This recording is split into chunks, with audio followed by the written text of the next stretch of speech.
Will this be Curry's toughest challenge in the finals? Absolutely not.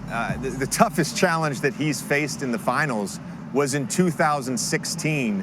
This is after 2015 when they beat the Cavs and Kyrie Irving and Kevin Love were injured.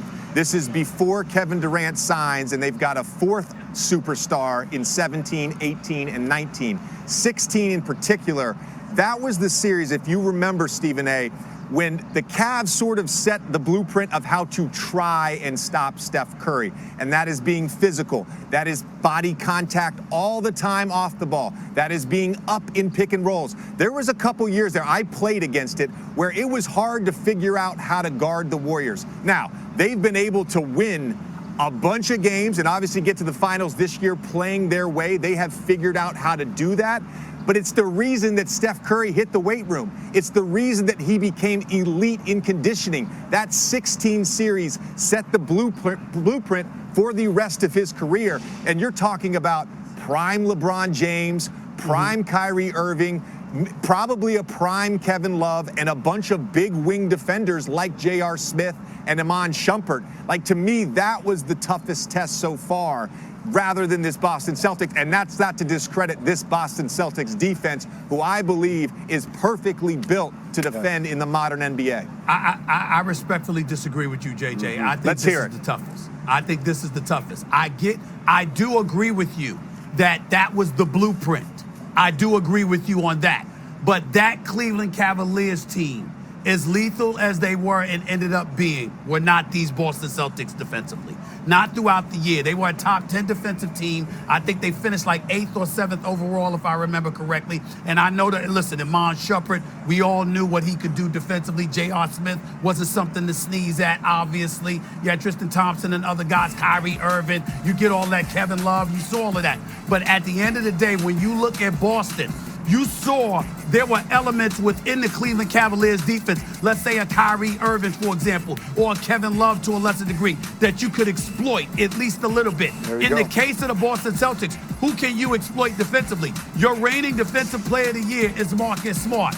Jason Tatum and Jaylen Brown have size, athletic ability, agility, etc., etc. And we know what Al Horford and Robert Williams III bring to the equation. So when I look at least at the starting five, and then I think about Grant Williams and Derek White coming off the bench and what they bring to the table, I would make the argument, JJ, I get where you're coming from. I totally agree with you that the blueprint was set in 2015, 2016. But if I had to give a defensive rating between that team and this Boston Celtics team, I would go with this Boston Celtics team, understanding that you're right about that blueprint. I'm gonna let Jay Will answer the question, but I'm also gonna tell you why you're wrong. But go ahead, Jay Will. Stephen A., I have to agree with you on this one, though.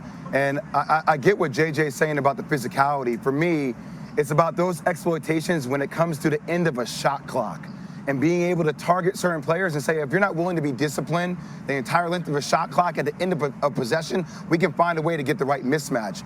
And for the Boston Celtics, their ability to switch everything at the end of a shot clock and utilize that length, and metrically, historically, it's one of the best defensive teams that this Golden State team has ever faced in any of their games, let alone the NBA Finals. So I have to agree with you on that one, Stephen A.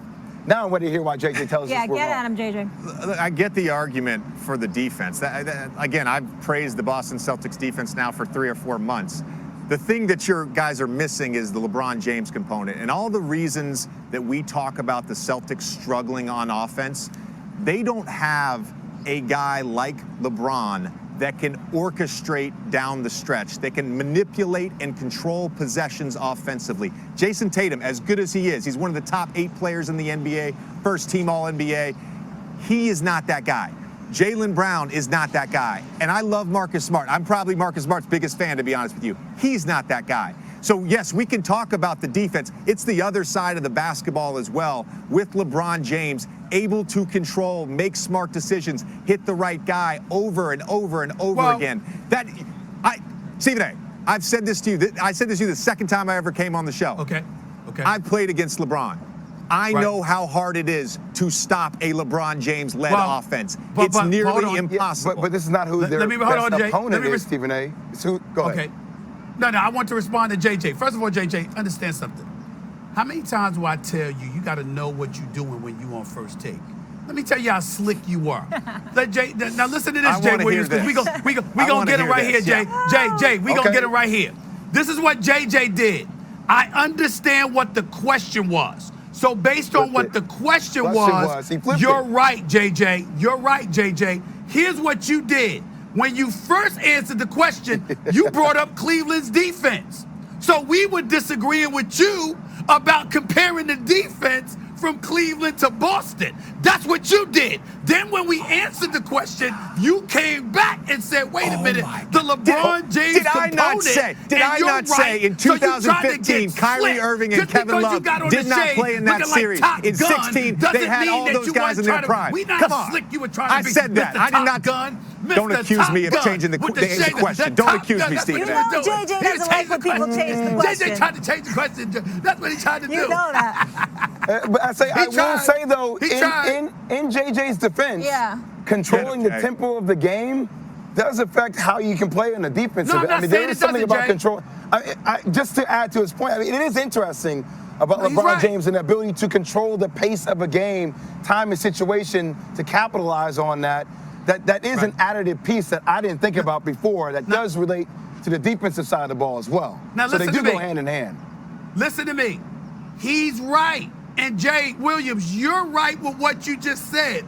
All I'm trying to say is that I was addressing what J.J. Redick initially said about one defense compared to the other. That's all I'm trying to say. Mr. Top Gun, because that's what we're going to call him today. Mr. Top Gun. I mean, he tried to switch it. You're That's all I'm changing trying the to question do. on this show. Hold on a second, Stephen A. People. You're accusing me of something that I didn't do. Stephen A., this is a debate show. This is a debate show.